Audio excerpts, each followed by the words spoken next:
AfroTalesCast is a part of the Connected Podcast Network. Ahoy, my friends. Welcome aboard the AfroTales podcast. I'm your storyteller, Aman Mazinga. Join me as we explore the tales that grew from the people of indigenous and African descent in the Americas and the Caribbean. After, come and see me, chef, who will impart upon you a recipe for the story you have just heard.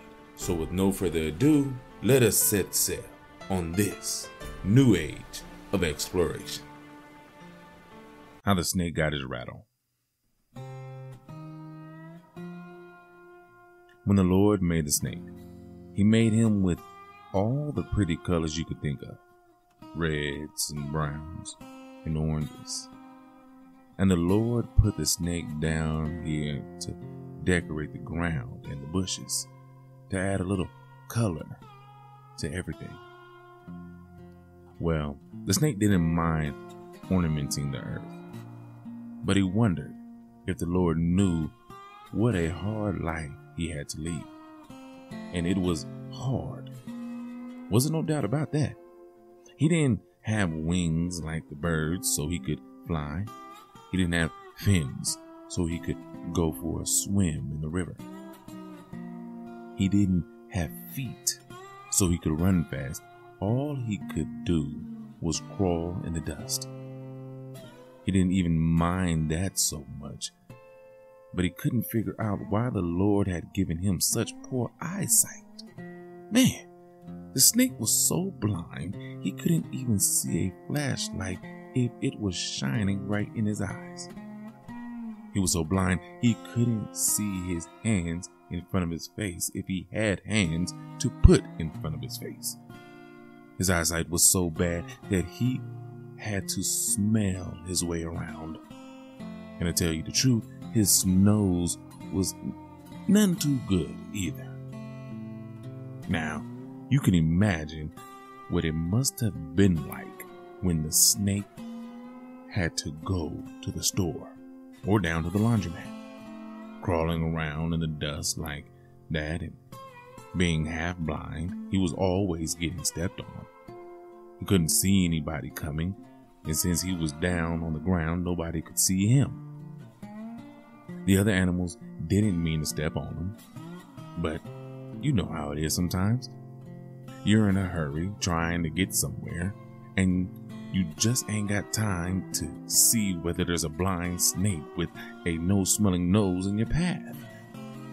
Some days, the mere thought of going somewhere tired the snake out, so much that he just didn't even bother getting up. Mrs. Snake wasn't too happy about the situation either. She couldn't even take the little snakes down to the playground anymore. The other children thought they were pretty jump ropes. So she was stuck in the house with the kids all day, and they were about to drive her out of her mind. "Why don't you do something?" she screamed at him one morning. "I went down to the laundry this morning and almost got run down by 2 buffalo, 3 antelope, and a rabbit. This just makes me sick. I'm tired of this. And if you have a snake at all, you'll do something about it." Snake sighed. He'd heard it all so many times before. "Well, what do you expect me to do? Grow arms? The Lord made us this way, and ain't a thing we can do about it." "Says who? You know as well as I do that God don't know what he's doing half the time. He just sits up there experimenting with this and that. And we were one of the experiments that didn't turn out well. You're going to do something, or I'm going to know the reason why. You're trifling, lazy, and no account. My mama told me not to marry you, and I should have listened to her." And Mrs. Snake proceeded to call him a whole bunch of dirty names. She even jumped on back of his family and started playing the dozens. She said his mama was a lizard and his daddy was a fishing worm. Well, Mr. Snake was trying to figure out what number he should play that day. And he couldn't have concentrate with all the yelling his wife was doing. So he decided to crawl off to heaven and talk it over with the Lord.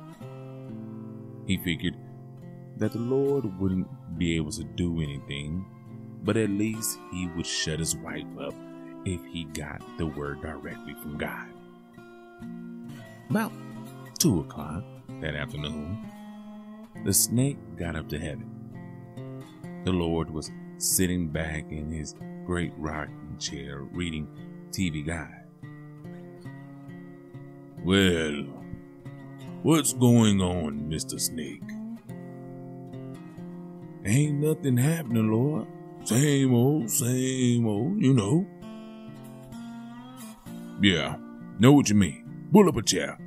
I'm just sitting here seeing what's going on in television in 1970. Of course, that's a long way off, but I figured I'd check it out now, just in case I wanted to take a vacation about then." The snake curled up in the chair. "Care for a cigar, Mr. Snake?"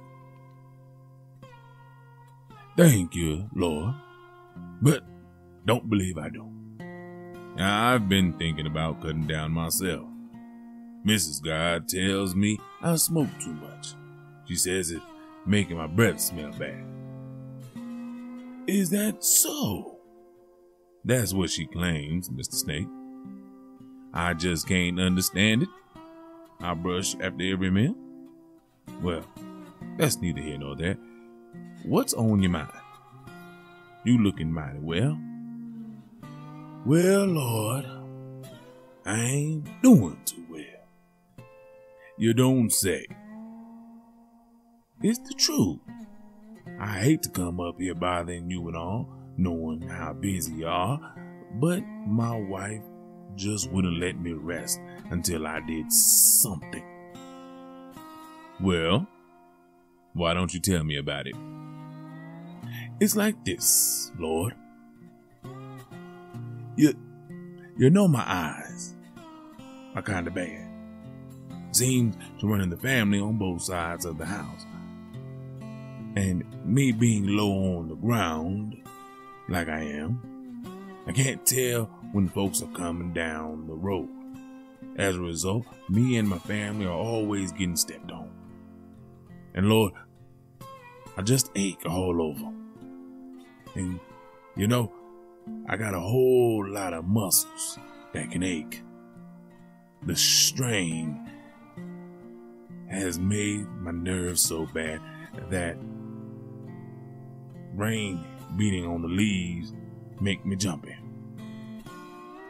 "You in bad shape, Mr. Snake."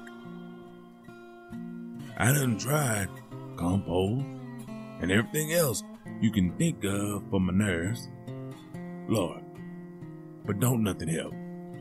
Some days I think about going outside the house and getting stepped on, and I just don't get out of the bed." The Lord lit one of his big cigars and blew smoke rings for a few minutes. "Well, I didn't mean for nothing like that to happen to you."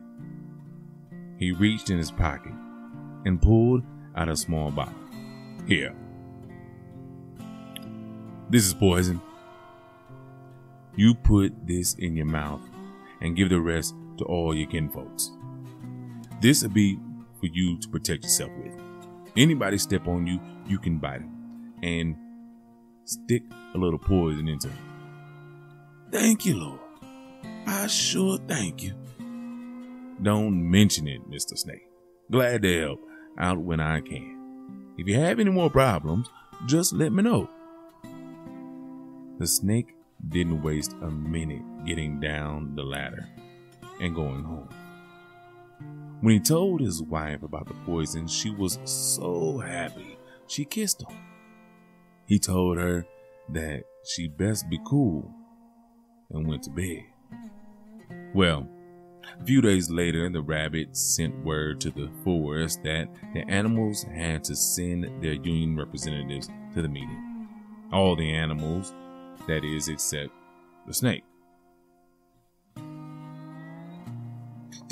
The meeting is now come to order, the rabbit announced. Hey, Mr. Elephant, can you find a seat somewhere and stop blocking the sun?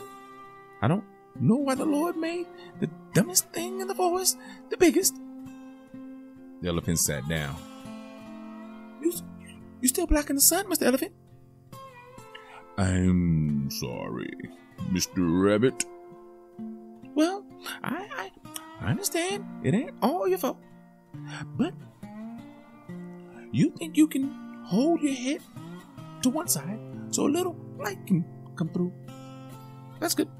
Now, everybody, know why I call this meeting? It's that snake. We gotta do something. And do it quick. Before he kills us all. I've been to 13 funerals this week, and today's only Tuesday. I know what you mean, the frog put in.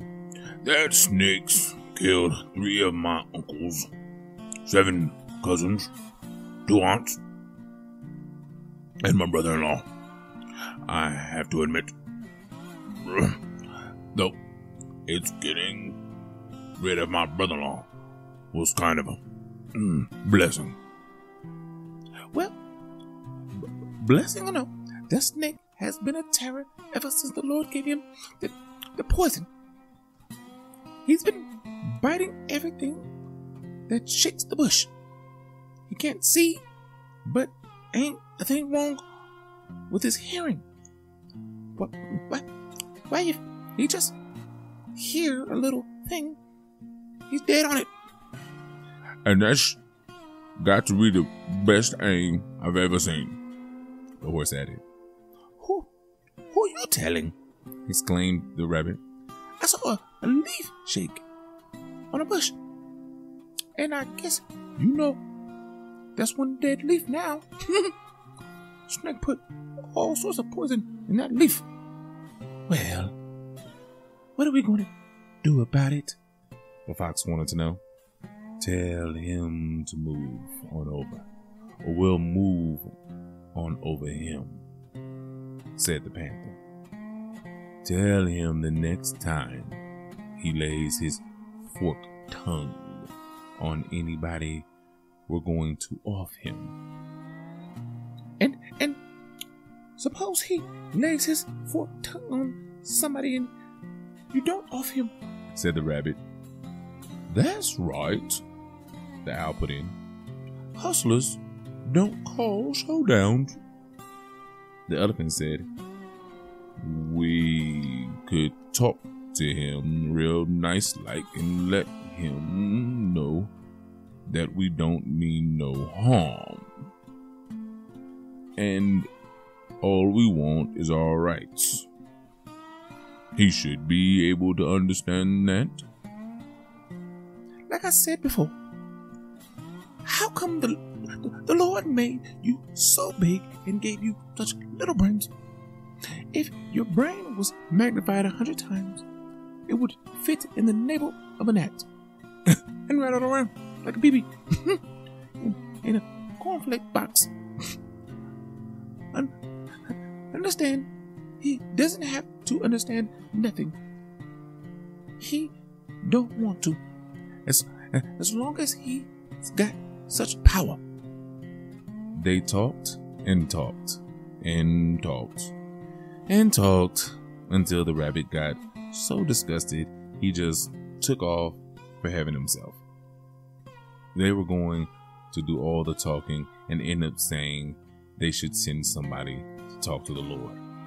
The rabbit wondered if he was the only one of the animals that had any sense. The Lord was reading the newspaper when the rabbit came up to the porch. "Yeah, Mr. Rabbit. Just between you and me, I ain't gonna be nowhere to be found between 1960 and 1970. And if you take my word, you'll go somewhere and hide yourself. That's going to be a rough 10 years. Yes. I ain't answering no prayers during that time. No, indeed." Lord, what are you talking about? You just remember what I said, okay? He folded the newspaper and put it beside his chair. "Now, what's on your mind?" It's that snake. "He was just up here a few days ago." Don't you think we know it? You gave him some poison, and he's bitten so many animals that a lot of them are packing up and going north. People are scared to let their wives and daughters go out alone at night. That's the truth. Lord, that snake has bitten 337 animals. 5 oak trees, 17 palm trees, and 1 sticker bush.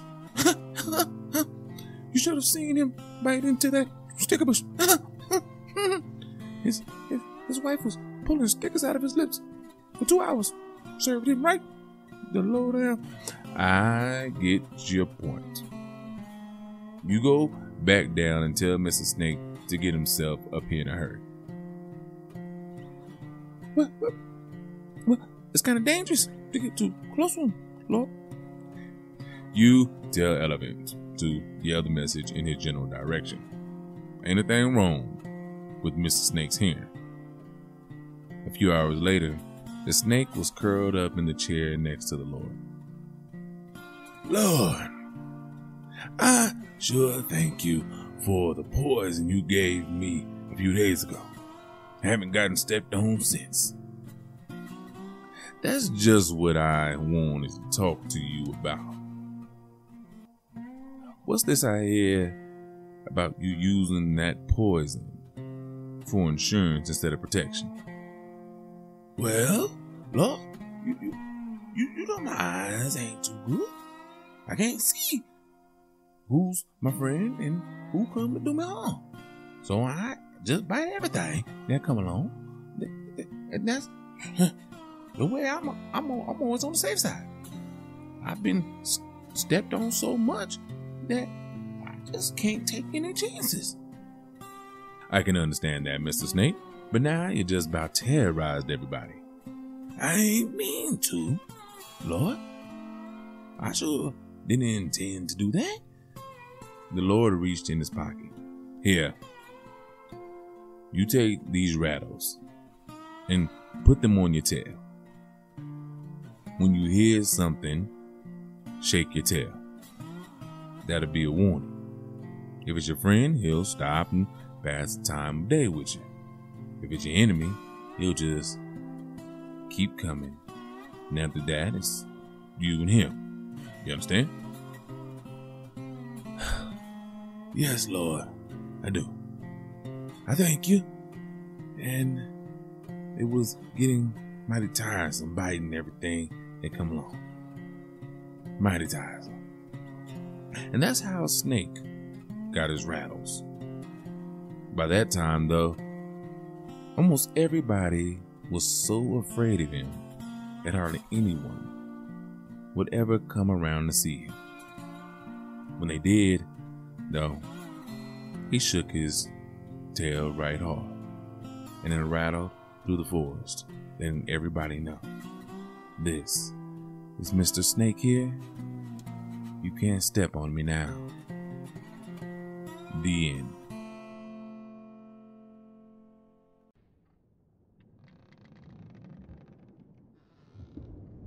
Okay, wow. That was another great story, retold by Julius Lester, coming out of the book Talk That Talk by Linda Goss and Marian B. Barnes. And I must say, it's a great story. At least to me it is. I love the fact that Snake and his wife are complaining about being blind and have no sense of smell. And his wife nags him to the point where he's like, you know what? Maybe I should go up and see God about this. And he does. And then when he gets up there, God is reading or watching TV, seeing what's going on in 1970, right? And if you know anything about what's going on in the 60s and 70s, it's like, interesting. I wonder if he was watching Good Times or the Jeffersons. Anyway, doesn't matter, right? So he gives him a weapon, gives him a power. He abuses that power. The animals complain. So Rabbit goes up there. And Rabbit is a bit of a dick. I shouldn't say that. Anyway, Rabbit is a bit mean, especially the elephant. And he thinks he just knows everything and is just smarter than everybody. So he goes up there and he talks to God. And God is like, what's up? Read the newspaper. And he's telling him how he's going to go take vacation in 1960 to 70. And I think to myself, well, what happened in American history from 1960 to 1970?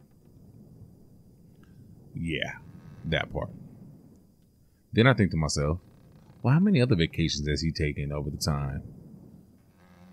Because, you know, like mid 1500s, 1600s to like 1860. Seemed like he took a long vacation. I don't know. I don't know. But, yeah. Then he gives Snake a rattle so that by the time the end of the story comes, you know, all the animals are either terrified of him or just so annoyed with Snake that they don't even want to deal with him anymore. So now he has no friends besides his own family. And then when you see snakes, that's pretty much how they are, right? They don't have any friends. Interesting. I like snakes though. Snakes are wonderful little reptiles.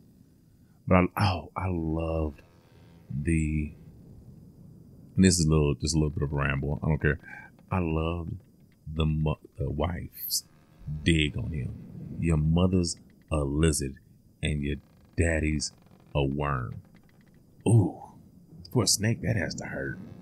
You know, that like you know, he wanted to call her something.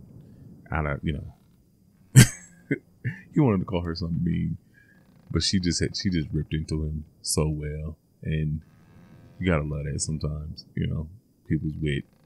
But yeah, anyway, I didn't have much for this. I just love the story, and I wanted to share it with you guys. So anyway, go see Chef. He's gonna have a wonderful, obviously Southern dish for you. And until we meet again, as always, thank you first off, and have a blessed day.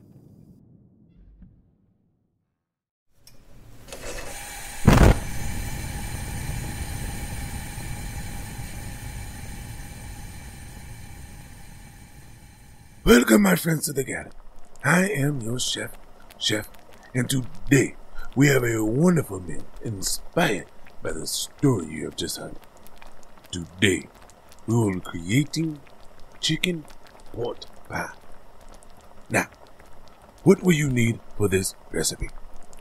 6 tablespoons of butter, 1 medium onion diced, 1 rib of celery sliced, 2 teaspoons of fresh thyme minced, 2 teaspoons of garlic minced, 2 medium carrots sliced about 1 to 1 1/4 cups, a 1/3 cup of all-purpose flour, 1 cup half and half cup milk, half cup heavy cream, 2 1/4 cups of chicken broth, 4 to 5 cups of cooked chicken cut into cubes or shredded, whichever you prefer, 1 cup of frozen peas, 1 teaspoon of Creole seasoning, 1 tablespoon of fresh parsley, minced, and salt and pepper to taste.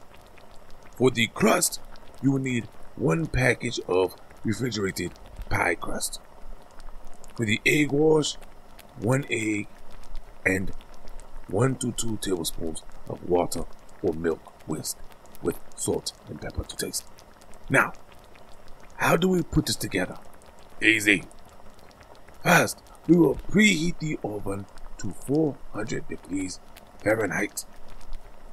We will heat butter or oil in a large pot over medium heat.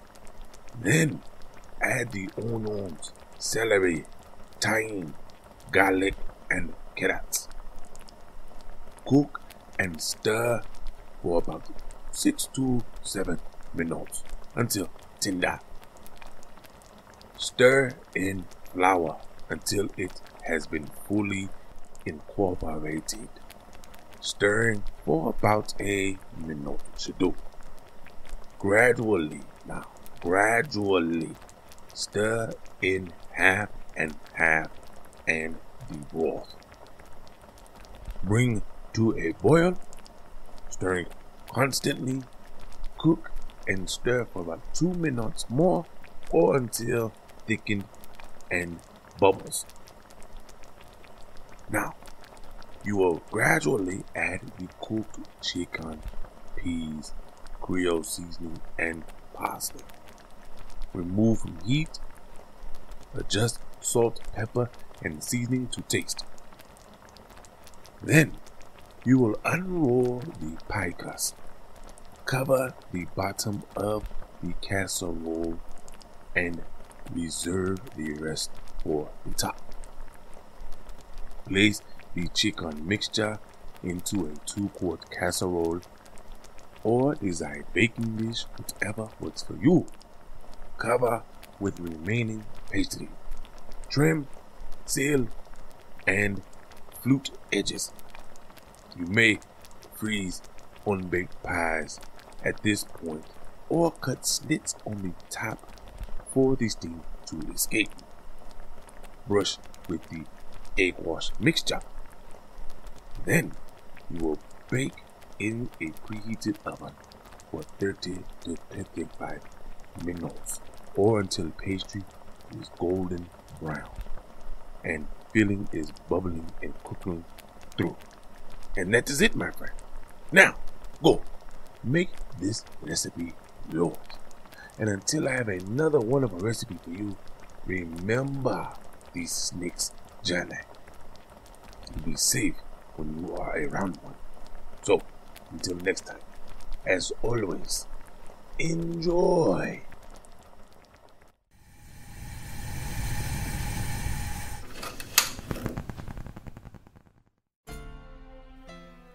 Thank you, my friends, for coming on this voyage. Thanks to Art by Chalet for the logo, episode, and shirt designs. You can get t-shirts and other items on tpublic.com. You can contact me on all socials at AfroTalesCast.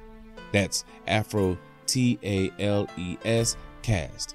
And email me at AfroTalesCast@gmail.com. You may also become a benefactor by simply sharing with any and everyone, giving a thumbs up, a 5-star rating and review in your podcast app of choice, or simply donating on Patreon or Ko-fi.com. That's KO-FI.com.